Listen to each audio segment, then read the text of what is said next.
take our 9-inch hoop and we're going to cut fabric the size of our hoop. And I went ahead and cut a piece of fabric. So we have a piece of fabric that will fit inside of our hoop. And I always cut the fabric larger than the hoop. And I'll go back and trim it off later. So we've got our fabric cut. And of course it cuts down on our time here. This is actually an apple pin.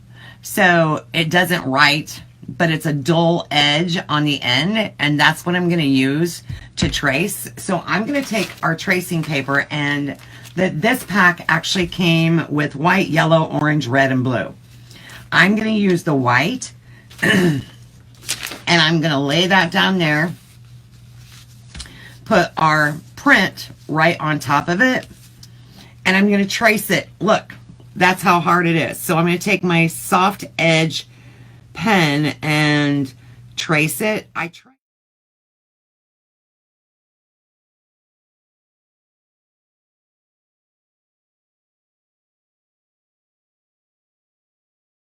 Can you see how it has traced it on my fabric for me?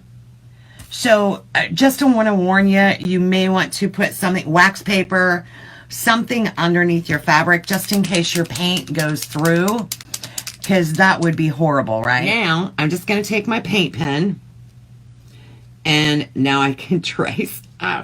It's cheating, I know, but I don't call it cheating. I call it utilizing every available resource, and that's what God gave us these resources for, is to make it easy for folks like me who do not do well with freehand writing.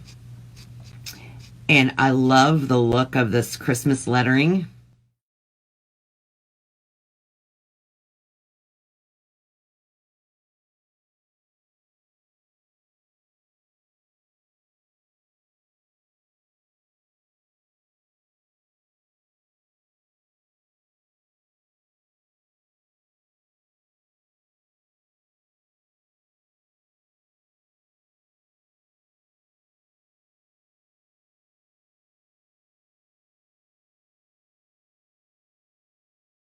A couple drops there.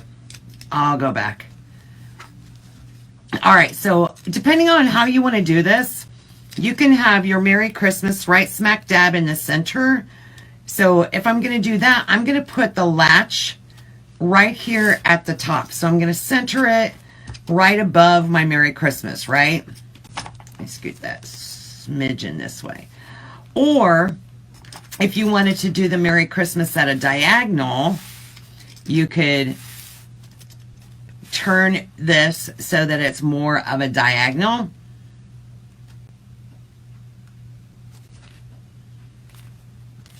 And I'm just going to give it a little bit of a slant. All right. So if you've ever worked with these hoops before, you want to pull your material all the way through. All right. So now I'm going to tighten this down. And I'm going to pull again because I want to make sure that's good and taut in there.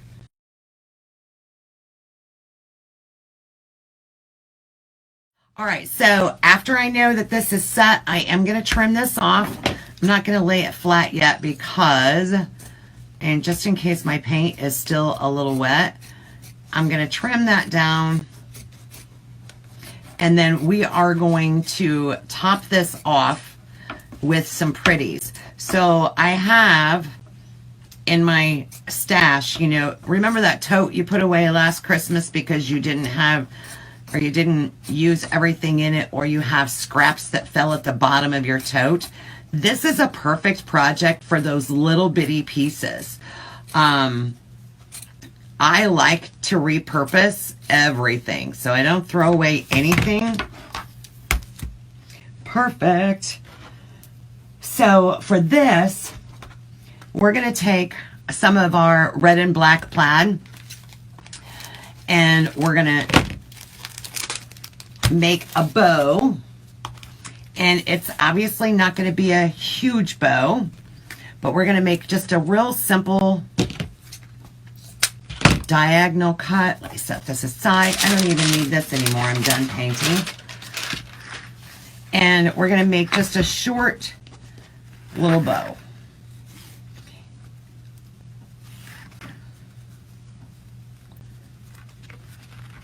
All right, just that simple. Super, super simple.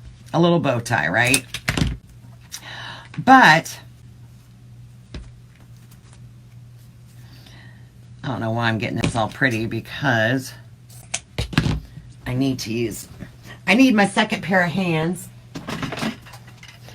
So I like to use this little guy every now and then just to hang on to things, because now I'm going to take a piece of our jute string and I want to add some of that naturalistic look into this. So I'm going to use our string and make a second bow.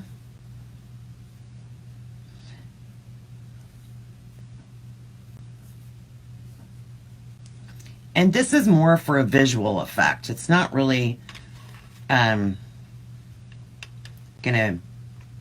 it's not functional in any way.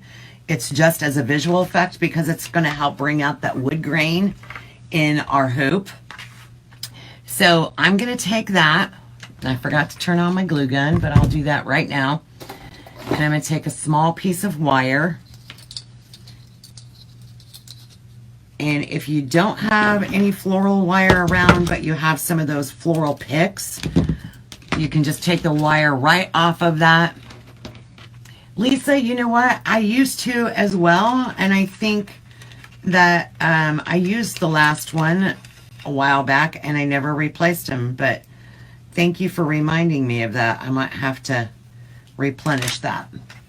All right, so we're going to add that. Remember, twist your bow, not your wire.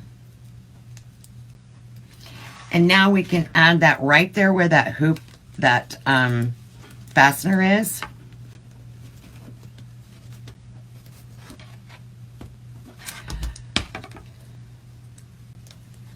And I'm going to give it a couple good twists. Hey, I'm proud of myself. I didn't cut 24 inches worth of wire, because that's typically, I just automatically start cutting 24 inches. I'm going to cut this long enough so that I can actually take the sharp edges and bend them back towards the screw here and kind of wrap it around, because you know how sharp those edges can get. And then we're going to be using a piece of a little bit of hot glue on that. But now, so if you have some scraps, this, you don't even need much of this at all. So I'm just going to take a couple of pieces, or if you, like I said, if you have some laying at the bottom of your tote or your bin or wherever it is that you store your craft supplies.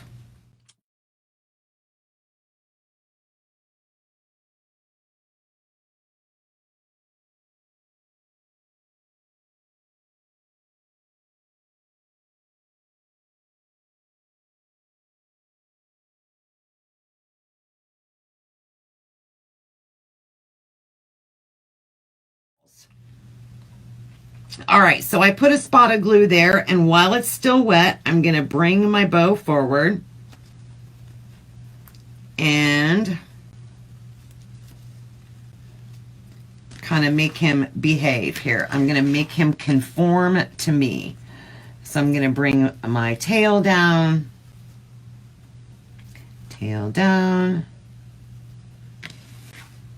Be very careful not to burn my pinkies. And of course, I don't want him covering up the lettering. So I'm just kind of paying attention to all of that as I'm placing everything. Now this, of course, I can cut shorter.